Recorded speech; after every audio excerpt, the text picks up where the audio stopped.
Hey, fourth graders. Excuse me. Here we go, starting off on chapter 10 of Island of the Blue Dolphins. Summer is the best time on the Island of Blue Dolphins. The sun is warm, and the winds blow milder out of the west, sometimes out of the south. It was during these days that the ship might return, and now I spent most of my time on the rock, looking out from the high headland into the east toward the country where my people had gone, across the sea that was never ending. Once while I watched, I saw a small object which I took to be a ship, but a stream of water rose from it, and I knew that it was a whale spouting. During those summer days I saw nothing else. The first storm of winter ended my hopes. If the white men's ship was coming for me, it would have come during the time of good weather. Now I would have to wait until winter was gone, maybe longer. The thought of being alone on the island while so many suns rose from the sea and went slowly back into the sea filled my heart with loneliness. I had not felt so lonely before because I was sure that the ship would return, as Manasiep had said it would. Now my hopes were dead. Now I was really alone. I could not eat much, nor could I sleep without dreaming terrible dreams. The storm blew out of the north, sending big waves against the island and winds so strong that I was unable to stay on the rock. I moved my bed to the foot of the rock, and for protection kept a fire going throughout the night. I slept there 5 times. The first night the dogs came and stood outside the ring made by the fire.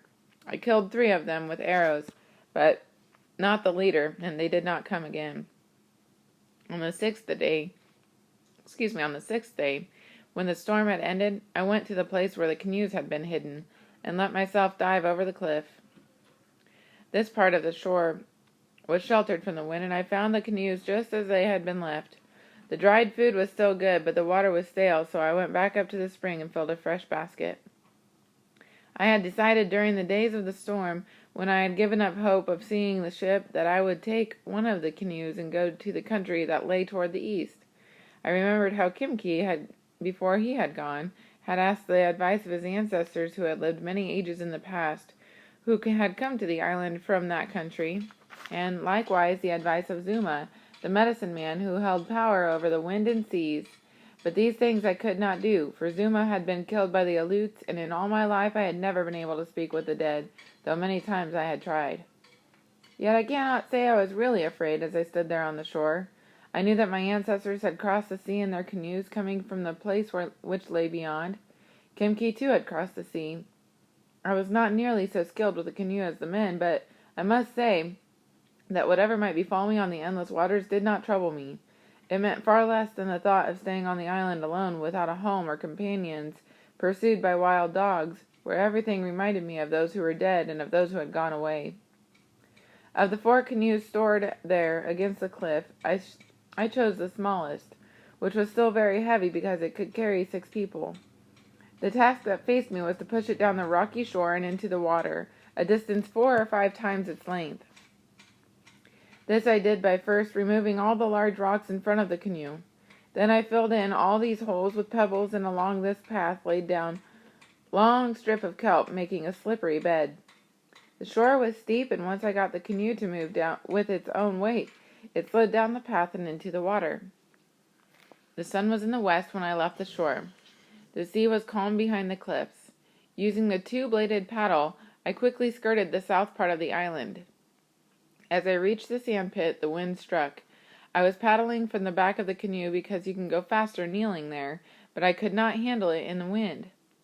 Kneeling in the middle of the canoe, I paddled hard and did not pause until I had gone through the tides that run fast around the sand pit. There were many small waves, and I was soon wet, but as I came out from behind the spit, the spray lessened and the waves grew long and rolling. Though it would have been easier to go the way they slanted, this would have taken me in the wrong direction. I therefore kept them on my left hand, as well as the island, which grew smaller and smaller behind me. At dusk I looked back. The island of the Blue Dolphins had disappeared. This was the first time that I felt afraid. There were only hills and valleys of water around me now. When I was in a valley I could see nothing, and when the canoe rose out of it, only the ocean stretching away and away. Night fell and I drank from the basket. The water cooled my throat. The sea was black, and there was no difference between it and the sky. The waves made no sound among themselves, only faint noises as they went under the canoe or struck against it. Sometimes the noises seemed angry at other times, and at other times like people laughing. I was not hungry because of my fear. The first star made me feel less afraid. It came out low in the sky, and it was in front of me, toward the east. Other stars began to appear all around, but this one I kept my gaze upon. It was in the figure that was called a serpent, a star which shone green, and which I knew. Now and then it was hidden by mist, yet it always came out brightly again. Without this star I would have been lost, for the waves never changed. They came always from the same direction, and in a manner that kept pushing me away from the place I wanted to reach. For this reason the canoe made a path in the black water like a snake, but somehow I kept moving toward the star which shone in the east. This star rose high, and then I kept the north star on my left hand, the one we call the star that does not move. The wind grew quiet. Since it always died down when the night was half over, I knew how long I had been traveling and how far away the dawn was. About this time I found that the canoe was leaking. Before dark I had emptied one of the baskets in which food was stored and used it to dip out the water that came over the sides. The water that now moved around my knees was not from the waves.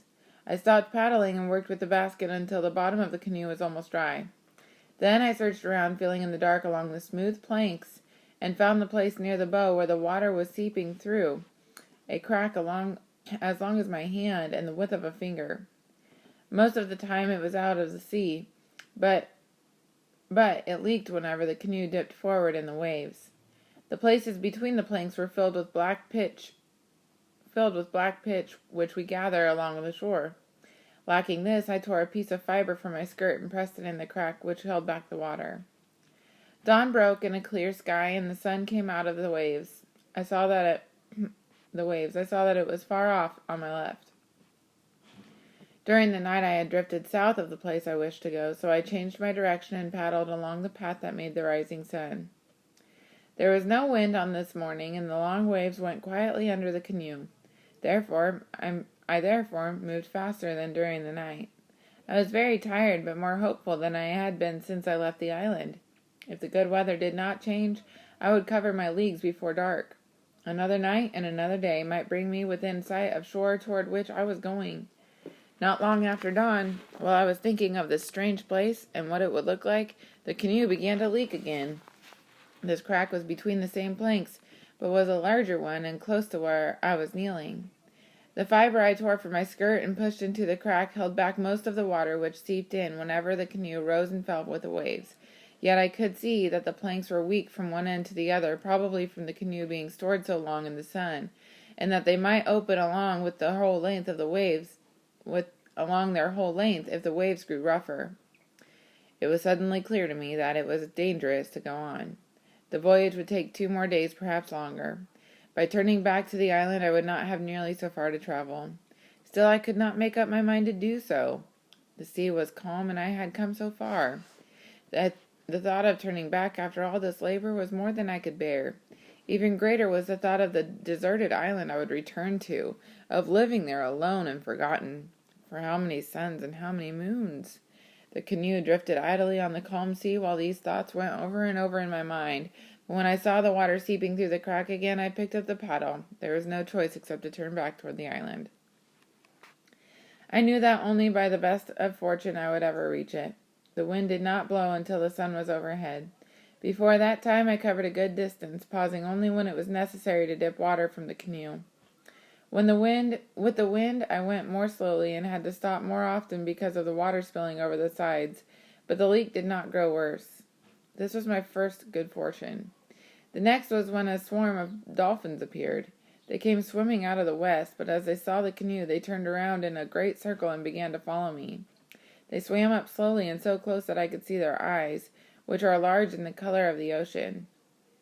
Then they swam on ahead of the canoe, crossing back and forth in front of it, diving in and out as if they were weaving a piece of cloth with their broad snouts. Dolphins are animals of good omen. It made me happy to have them swimming around the canoe, and though my hands had begun to bleed from the chafing of the paddle, just watching them made me forget the pain. I was very lonely before they appeared, but now I felt that I had friends with me and did not feel the same. The blue dolphins left me shortly before dusk. They left as quickly as they had come, going on into the west, but for a long time I could see the last of the sun shining on them.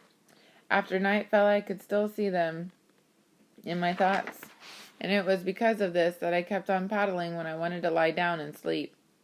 More than anything, it was the blue dolphins that took me back home.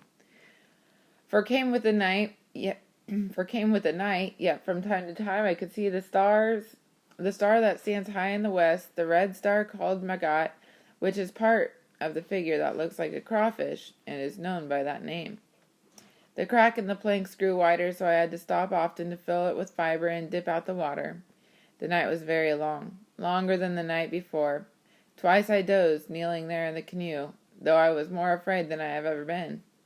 But the morning broke clear, and in front of me lay the dim line of the island, like a great fish sunning itself on the sea. I reached it before the sun was high in the sand pit, and its tides bore me into the shore. My legs were stiff from kneeling, and as the canoe struck the sand, I fell. When I rose to climb out, I crawled through the shallow water and up the beach. There I lay for a long time, hugging the sand in happiness. I was too tired to think of the wild dogs. Soon I fell asleep. Alright, guys, that is the end of chapter 10.